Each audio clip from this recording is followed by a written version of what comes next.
Okay, our next talk in the session has 3 people on the stage, and it's going to be given by Rune, who is sporting an applied cryptography group t-shirt. He's a postdoc at ETH Zurich.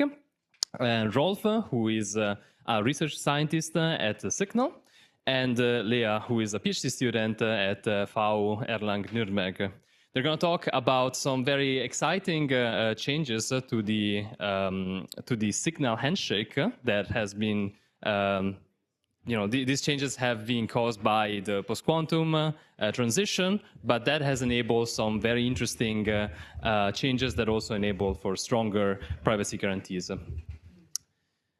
And with that,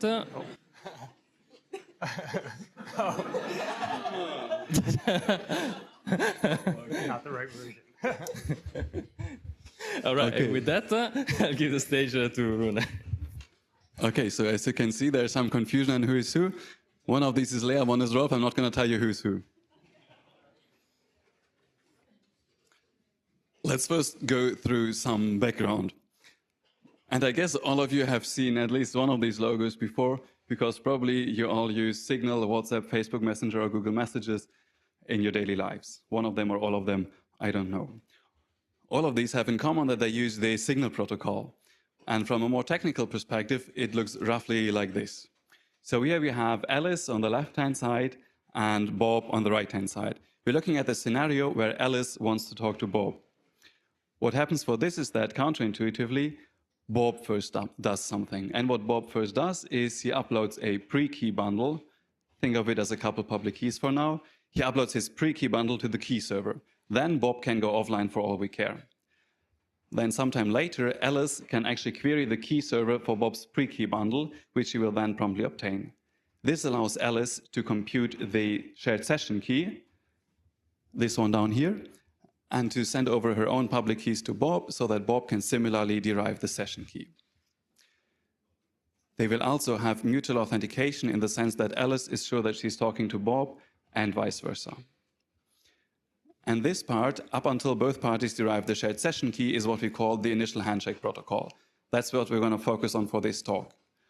Afterwards, there's also the double ratchet protocol, where parties keep sending messages to each other, which they keep encrypting with new keys, but that's not what we're going to look at today. This initial handshake has a couple of properties that we're interested in. It's supposed to be, or it is, asynchronous in the sense that Bob can go offline after he has uploaded the pre-key bundle. We have Alice to Bob authentication and Bob to Alice authentication. We have forward secrecy. Ideally, we want all of this to be post-quantum and deniable. Before we go into constructions for the initial handshake, let's briefly recap some building blocks that we're going to use. First of all, we have Diffie-Hellman key exchange, where each party has a key pair. Capital letters represent public keys and small letters are private keys. And now Alice and Bob can combine their keys to derive a shared secret, which is the B to the A for Alice or A to the B for Bob. This gives us confidentiality against classical adversaries, but not against quantum adversaries, because this is vulnerable to quantum adversaries. It gives us some form of authentication, namely implicit authentication, because Alice knows that only the owner of the other public key can derive the same shared secret. Next, we have CAMs, key encapsulation mechanisms. Here we have a similar but different setup. Here Bob has a key pair consisting of a public key and a secret key, whereas Alice is using some randomness. And Alice will encapsulate against Bob's public key, resulting in a ciphertext, and she can send this ciphertext over to Bob. Bob can use his secret key to decapsulate the ciphertext, and then both of them know the CAM shared secret. We know how to instantiate CAMs for quantum against CAMs that are post-quantum secure, meaning we get confidentiality against both classical and quantum adversaries. We're also getting authenticity, similarly implicit authenticity, because Alice knows that only Bob can decapsulate this. One more primitive for confidentiality, which are key derivation functions. So what we get from Diffie-Hellman and key encapsulation mechanisms are some shared secrets, but these are not necessarily uniformly distributed symmetric keys. So we use a KDF to transform these shared secrets into a session key. If this doesn't make sense to you right now, just ignore this part, know it exists. For authentication, we have signatures. Yes, we have signatures, great. Here, Alice has a key pair consisting of a verification key and a signing key. Now, Alice can sign a message M here with her secret key and send over the signature to Bob. Bob can then verify the signature and knows that the message actually came from Alice. This gives us classical authenticity, and we also know how to build post-quantum signatures. Post-quantum secure whatevers in this talk are denoted usually by this orange-brownish color. However, this does not give you deniability because only Alice can produce these signatures, so no way to deny this. If we want deniable authentication in some form, then we can use ring signatures. For a ring signature, both parties have a key pair of verification key and secret key. Now Alice can sign once more the same message with respect to a ring of two public keys. It's called a ring for historic reasons, it's just any set. Then Alice can send over this signature, ring signature, to Bob, who can verify it and is sure that this is actually coming from Alice. Similarly, Bob can produce a ring signature using his own secret key. And this ring signature produced by Bob is indistinguishable from the ring signature produced by Alice, giving us deniability because you don't know if the ring signature was produced by Alice or Bob. This has properties as well. It gives us authentication. We know how to do this classically secure and post-quantum. And because of the ring property that the other party can produce a signature as well, we're getting classical deniability, and let's really not get into post-quantum deniability today. Now that we're familiar with all the necessary building blocks, let's have a look at the protocol. And the first protocol that people always talk about if they're talking about signals in initial handshake is X3DH, which is short for Extended Triple Diffie-Hellman. Here we once more have our old friends, Alice and Bob, and both of them have several key pairs. Both have a long-term key, which they keep forever, and an ephemeral key, which they use only once. Additionally, Bob has a semi-static key, which he rotates every 2 days. All of these key pairs are Diffie-Hellman key pairs. But Bob additionally uses his long-term key as a signature key to sign the semi-static key, hence the signature icon next to the semi-static key. Now Bob's pre-key bundle consists of all of his public keys and the signature on the semi-static key, which he sends to the key server, who then forwards this to Alice. This allows Alice to compute several combinations of Diffie-Hellman keys. Namely, she combines her own long-term key with Bob's semi-static key and her ephemeral key with each of Bob's keys, giving us 4 Diffie-Hellman shared secrets, which she can then use to derive the session key. Next, Alice will send her own public keys to Bob, who can similarly derive the same session key. This is the extended triple Diffie-Hellman protocol, which was in use until mid-2023, and this is vulnerable to quantum computers, to quantum attackers. Hence, since then, there is a new version deployed called PQXDH, Post-Quantum Extended Diffie-Hellman, and this adds an ephemeral chem key on Bob's side to the mix. This chem key is similarly signed under Bob's long-term key, and Alice will additionally encapsulate against Bob's chem key. Both parties will include the chem shared secret into the key derivation, and of course Alice will also send the chem ciphertext over to Bob. PQXDH is today still in use. But there are more properties that we might want to have of the initial handshake protocol. Lea, do you have any ideas for more cool properties? Yes, Rune. I think there's one property missing, and that is anonymity. So we have authenticity, confidentiality, but this is still missing. And cryptographic sender anonymity is something Signal aims for. So if we look at the handshake again, what is always sent with each message is this public key identifier of Alice. So the server can always see when Alice initiates a new handshake. And this is what Signal wants to hide. So what they currently have is a protocol called Sealed Sender. This is not specific to the handshake, but is basically a wrapper protocol and can be used on top of messages in general. So for us, this message now is this initial handshake. And how the protocol works is, first, the sender generates a new ephemeral key. And together with this ephemeral key and the receiver's long-term key, it derives an encryption key and then encrypts their own identity. So now when we send this over, the receiver has the secret of their long-term key, and we send this ephemeral share, which is new for each handshake, so it's anonymous.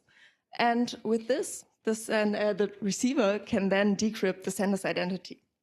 Okay, great. So now the receiver knows who sent the message, but Alice is not authenticated. This is just an ephemeral key. Anybody can generate it.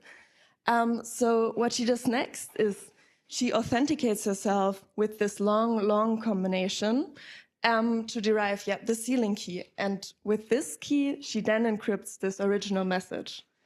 And this encryption is then anonymous. So if we send this over on the wire, there's no identifier for Alice anymore. Great. And Bob can also do the second step. He can just use also this long combination because he now knows who he's talking to. So he can look up Alice's public key and then decrypt the original message.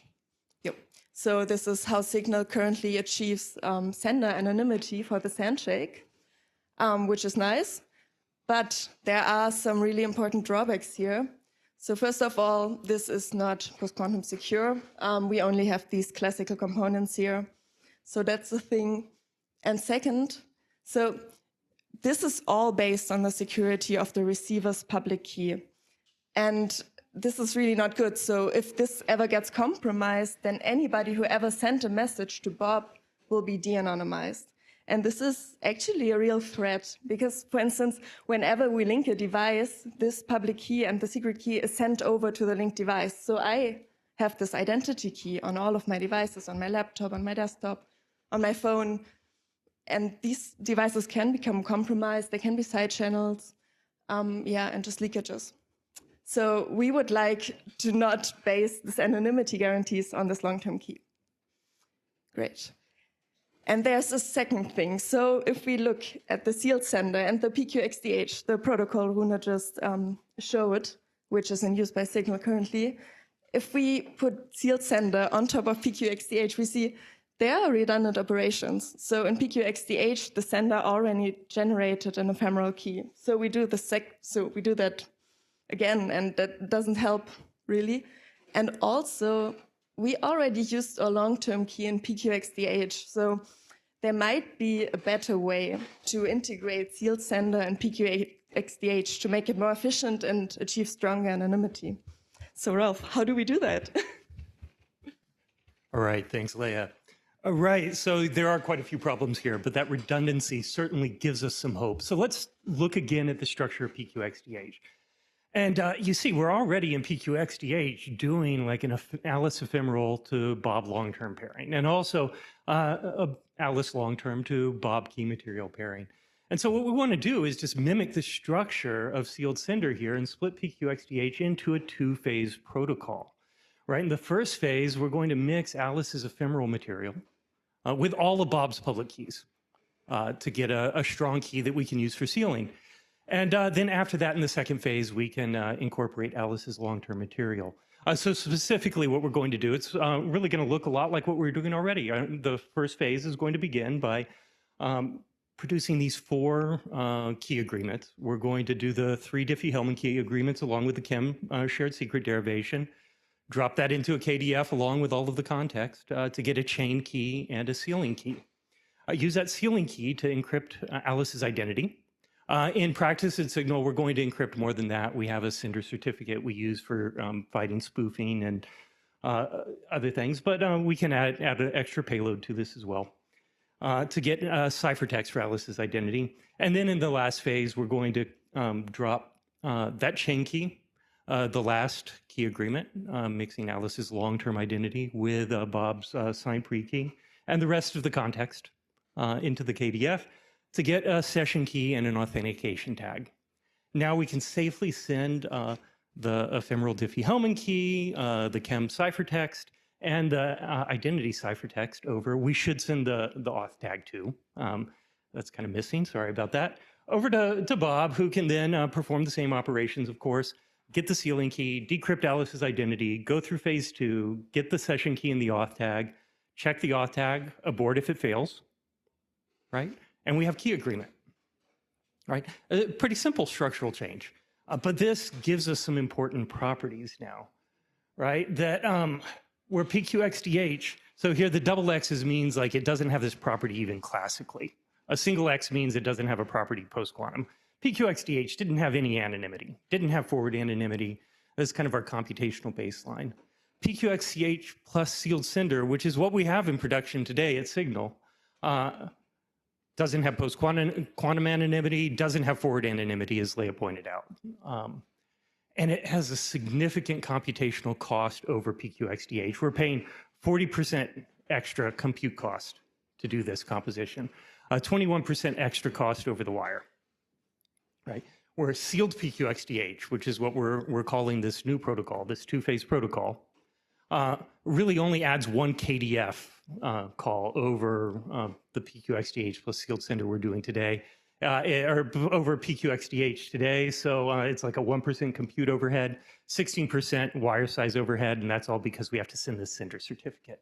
Like, it is a win across the board. We get strong security properties. We get post-quantum anonymity and forward anonymity, right? All at lower costs than what we have in production today. So this is something that we're excited about and we are actively building. But we actually need to prove that it does everything I just said it does. So I'm going to give it back to Lea. Thank you, Rolfe. Yeah, we can actually prove this. I don't want to go too deep into this, but just like to give you an intuition on how we can prove this. So on the higher level, we have this composed key exchange protocol. And basically what we want from this, so we have two things here. The text on the wire should be confidential and anonymous. The derived keys should be secure. That means random looking or random.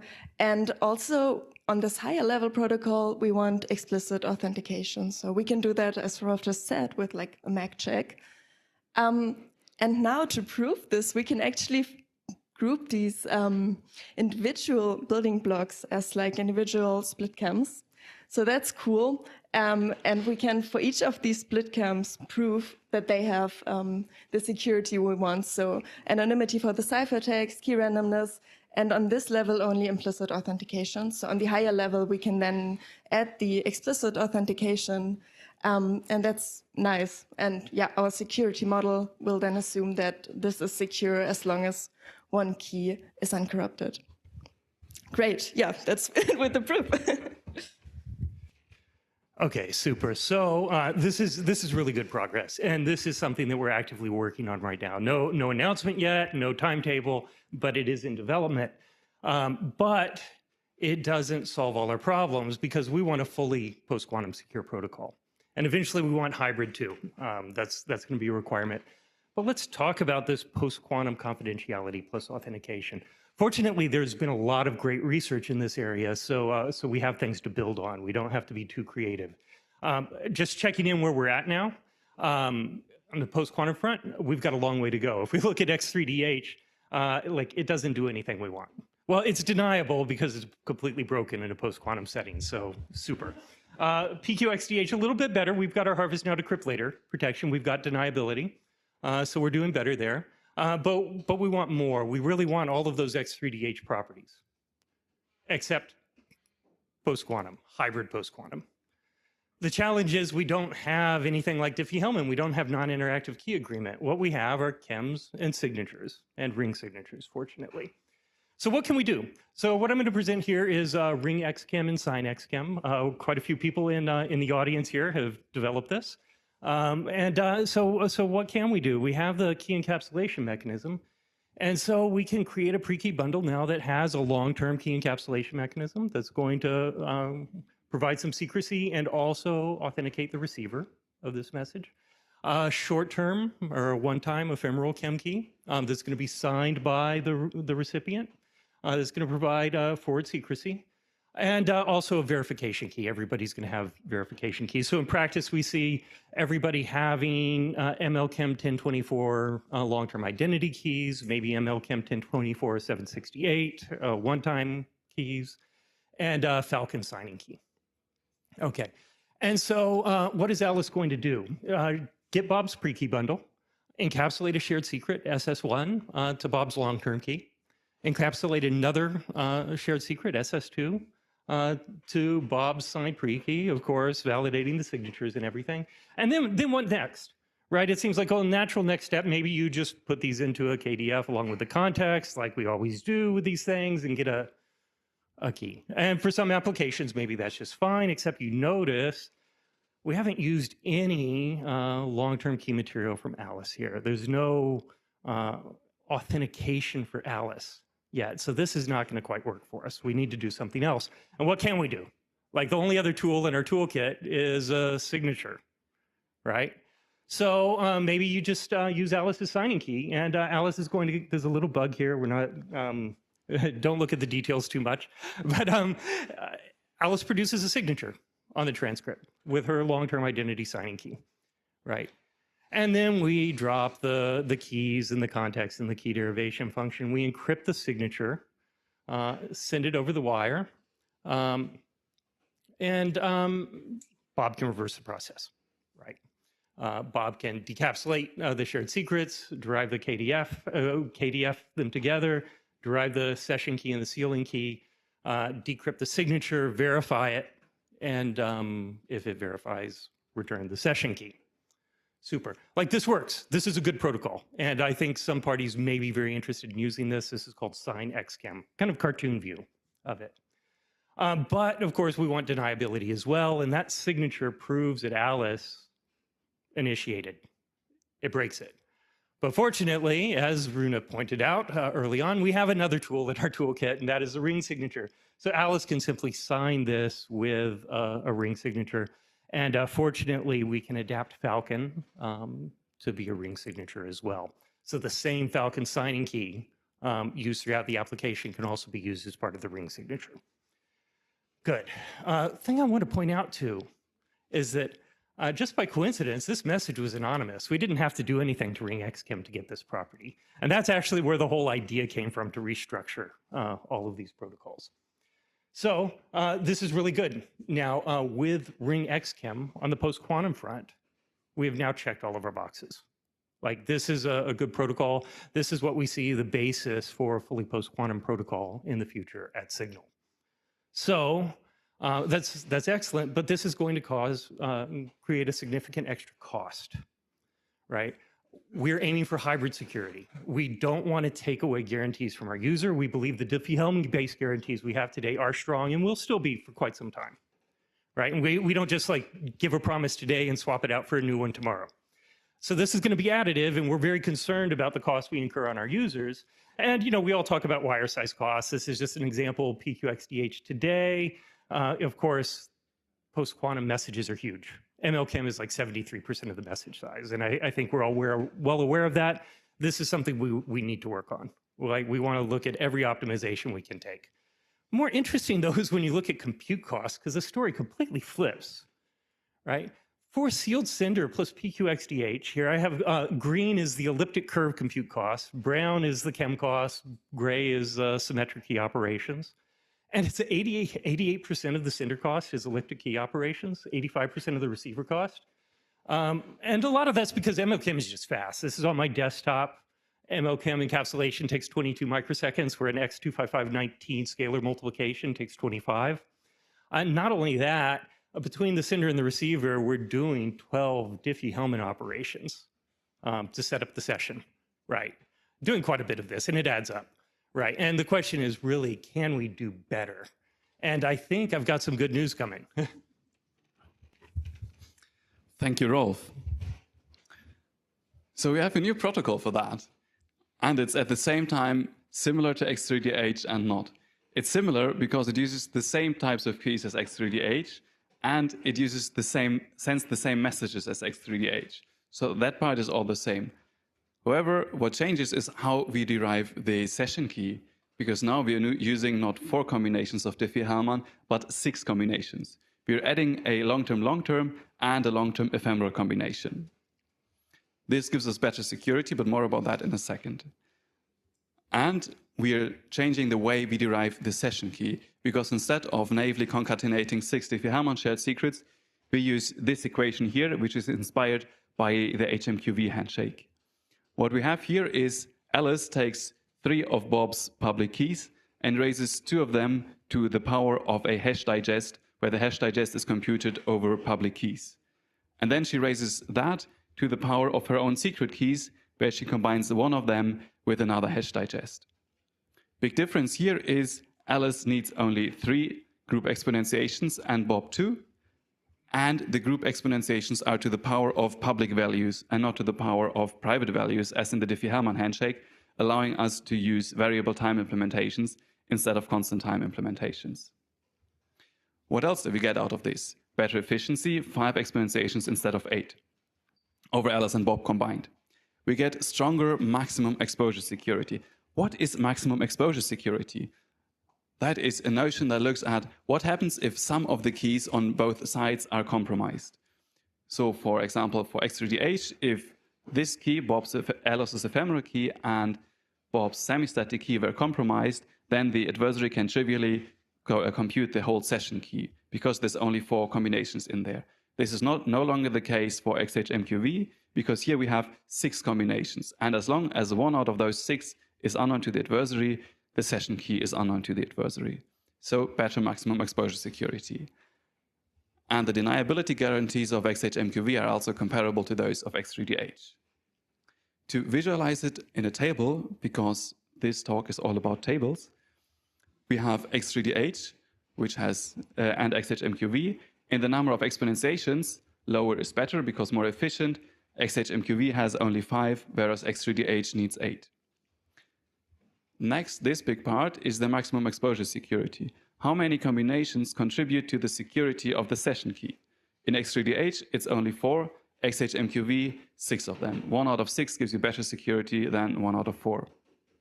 Both of these have been formally analyzed. And I should point out, this paper here is the first one to analyze X3DH in a game-based model. There were more analyses after that. And then there's one more subtle point here. As I mentioned earlier, Bob's long-term key is used for both Diffie-Hellman operations and to sign other keys. This key reuse is not modeled in a big part of the literature, and this paper introducing XHMQV is the first one to model the key reuse of Bob's long-term key for both Diffie-Hellman and signing, giving us a more faithful model of reality. Okay, with that, we know all the puzzle pieces, and how can we piece all of this together, Rolfe? Okay, thank you. Yes, so there's a lot of pieces going on, and this, we're putting together looks like a fairly complex protocol, but hopefully we can convince you that everything's there for a reason. If you think about it hierarchically and modularly, really we can make sense of it piece by piece. So where are we going? We want to, at Signal, right now, we're expecting to hybridize XHMQV with ring XChem, but using this Sender anonymous sort of transformation, the 2-phase structure that I described for sealed PQXDH. So what's that going to look like? Now we've got this whole web of key agreements that are going to be going in here, right? A few of the CHEM agreements, a lot of Diffie-Hellman agreements, and a ring signature at play. But it breaks into the same 2-phase structure, right? The principle is, phase 1, you take Alice's ephemeral material and mix it with everything you can from Bob. Use that to encrypt the rest of the message. Phase 2, you take Alice's long-term material, mix it with everything you can from Bob. And that's what we're going to do. So it's really just the same structure. Again, we do the initial ephemeral to all public key agreements, feed it into a key derivation function with all the context to get a chain key and a sealing key. Use a sealing key to encrypt the rest of the message. Encrypt Alice's identity, Alice's verification key, the signature, any extra data we need to send, like sender certificates. In phase 2, we're going to perform the rest of the key agreements, the ones involving Alice's identity, feed it into the KDF with the rest of the transcript to get our session key and an authentication tag. We can send all of those ciphertexts and the Diffie-Hellman public key over to Bob, who reverses the process, right?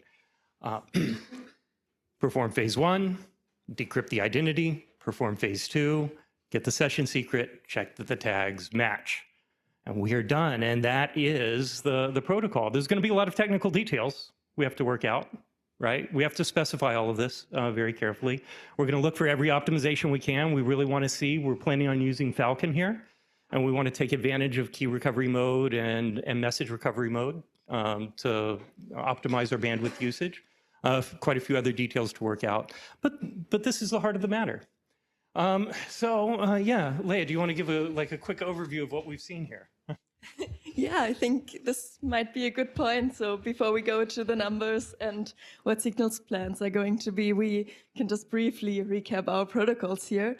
So we started with this sealed PQXDH protocol. So we had the X3H, the Diffie-Hellman key exchange, and then we changed this. So we saw that adding sealed sender on top of PQXDH is inefficient and doesn't offer great anonymity guarantees. So the first protocol we developed from, this is what Signal currently uses, this is sealed PQXDH. So this has stronger anonymity guarantees and is also less redundant in contrast to sealed sender on top of PQXDH. Okay, so that's the first protocol we developed. And then the second one, which Rune and Rolfe just presented, is sealed Rang XCAM XHMQV.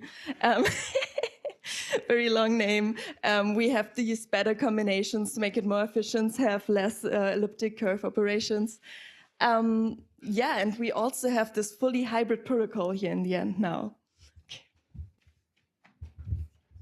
Okay, great. So let's look at all of this. You know, I said that we're pursuing these aggressive optimizations to save on costs. And there are real costs coming. This ring signature is expensive.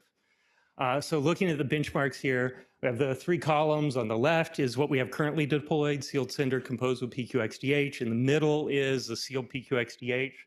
And finally is our prototype implementation of sealed ring XCAM XHMQV. If anybody has better names, let me know. I can't say all of this. And you can see, so the good news, like look what we're doing to the elliptic curve costs, right? Look how good XHMQV is. I mean, that saves us, right? This is really good. And that's nice because it offsets a big leap in cost. The purple here is the cost of our Falcon ring signature. This is Falcon 512, all right? So we're going to pay a significant price in computation costs for the sender when we move to this. But it's not out of line, you know, it's within reason. Fortunately, though, these other optimizations we've talked about have moved the cost for the receiver down to be comparable to sealed PQXDH and even better than what we have in production today, right? But going forward, really, if we want to optimize anything for this hybrid protocol, it seems like the ring signature is the place we want to look. For the compute cost, anyway. A whole lot we want to look at in terms of the communication cost. So, tables. We have this menagerie of protocols, and we could throw out many more, right? But let's kind of jump through the important ones. Right now, in development, we're working on jumping from PQXDH plus sealed sender to sealed PQXDH. That's an obvious win. After that, more long-term, we want to go to this fully hybrid, secure, forward anonymous protocol.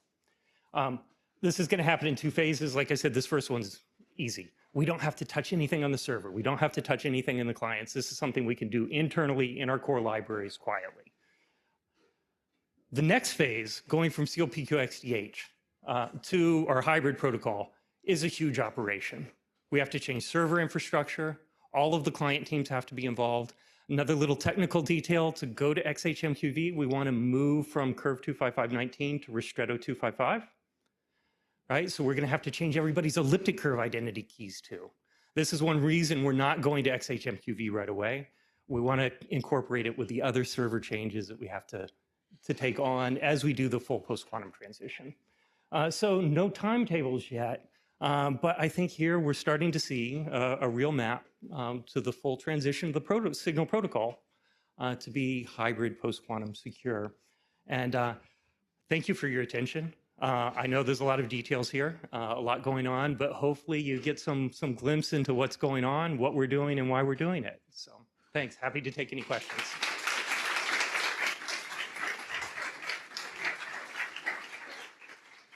Thank you very much for the talk. I hope you managed to keep track who was Rolfe, who was Lea, since they look very similar in the slides, apparently. That said, are there any questions? So my understanding is that this ring signatures deniability you get for well-formed public keys, but not for arbitrary public keys. Do you care? Let's say we're still sorting out exactly what our goals are for deniability, especially we don't understand what's possible in the post-quantum setting, clearly. We want to understand that better before we're going to commit to something that we may have to back off on later. So this is still open, right? And one reason that this isn't final and things aren't announced. We want to care, but we also want to be realistic about what we can do. I'd be happy to chat about this offline. Thank you very much. Super interesting. I was wondering, two questions. Why did you choose Falcon, first question, for signatures? And also, why are you deciding to move away from Curve to 5519? Okay, Falcon is for the compactness. The bandwidth is really important to us. Not only that, this is also related to bandwidth. So Falcon, we can easily turn into a ring signature. I think with dilithium we could too. But not only that, we have the key recovery mode and the message recovery mode that also save us more bandwidth and are compatible with the ring signature. So those are the reasons for Falcon. I know we're some of the few people who seem excited about Falcon, but we are. And I think more will be in time. For going to Ristretto, so, in principle, like most of the security analysis of the signal protocol assumes you're in a prime order group, right? And there have been little things we've had to fix in the past due to that. So just in principle, I'd like to be working in the prime order group. But more practically speaking, Curve 25519 libraries don't offer the interface we need to implement XHMQV. Ristretto does very naturally. So it's just easier to implement that way. And beyond that, it's going to be very nice to have Ristretto identity keys because they interact well with our anonymous credentials. Right now, we're already creating an additional Ristretto identity key just for integration with our anonymous credential system. This will allow us to combine those. Thanks for the talk. I was wondering, would you be able to reduce the complexity by just taking a fully post-quantum plunge and let the elliptic curves go? Or would it be, in the end, more or less similar in terms of computation and security analysis? Oh, it'll reduce the complexity for sure, but I think as we saw maybe in the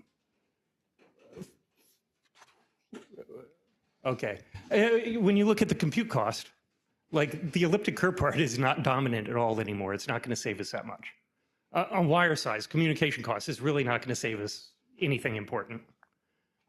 But what it would do is it would take away a security guarantee we're offering our users today. So the trade-off just doesn't seem worth it for now. If we decide that Curve 25519 is no longer providing effective security, then yeah, sure, we'd move along. But that's not how the world looks to us today. Can I ask a question on semi-static keys? I know this is a painful question maybe, but for in the classical setting, we have semi-static. In the post-quantum, we won't, right? And my question was, when we move to XMHQV, are you guys planning to just axe it for the classical setting, or what's the motivation for keeping this asymmetry? Yeah, so right now, basically it's keeping the asymmetry pretty much out of conservatism, right? That I think it's not that much additional cost. It's complexity we've learned to manage. But yeah, it is a real question. How much value, this combination of the semi-static key that we rotate every 2 days and the one-time pre-keys, which sound like they're ephemeral, but when you register for Signal, you create 100 of these keys and you upload them. They're not that ephemeral. What security value do these really provide? I think these are important questions. We need to decide, what do we really want here? Is there a world where maybe we have this semi-static key that we rotate on first use, but we keep around, so if we get a few concurrent requests, we might use it 2 or 3 times before we're able to rotate it? Would that be better than what we're doing? I think these are questions we need to ask. Any other questions? If not, I have a question. So you said that with the sealed part of this, you're going to remove like sealed sender, right? And this seems fine for like one-on-one channels, but what's going to happen to groups? Oh, so for groups now, so groups are bootstrapped on the one-to-one channel, right? That's how we use sender keys for groups, use the one-to-one channels to send the sender key distribution messages. Right now, we still wrap that with sealed sender.